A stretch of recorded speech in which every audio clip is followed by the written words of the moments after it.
Mobile দেখে তো সেই হাসি দিচ্ছিস, সেই হাসি না? চেঙ্গিটা দেখতে কেমন রে? তুই কেমন করে জানলো? হ্যাঁ হ্যাঁ বাপুই, তুই যে মোবাইলটা দেখিয়ে দেখিয়ে মনের হাসি হাসি ধরছিস, মুই ওগুলো কিছুই বুঝং না, মুই ওগুলো জানং না। ওগুলো সময় মুই অনেক আগে পার করে যাচ্ছ, জানিস? শালা ইয়ে আরো শোকে বুঝা পায় রে।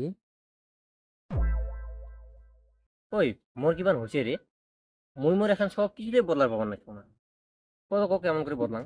ওগুলো কথা পাছত কব, আগত ক চেঙ্গিটা দেখতে কেমন?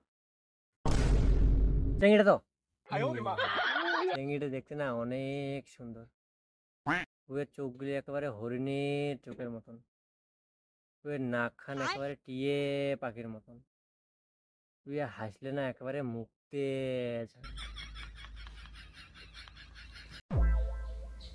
তার জন্য তুই ওই দিনে পাগলা হসিস? তাহলে এইটাই হল তোর ব্যাপার বাবু। ও আর তুই না বলো তোর নাকি কিসের বান স্বভাব বদলা খায়? হ্যাঁ, তা কি স্বভাব বদলাবো? মিশে কথা কওয়া। আরাম দাদা, এতক্ষণ তুই মোর সাথে ফাজলামি করলু?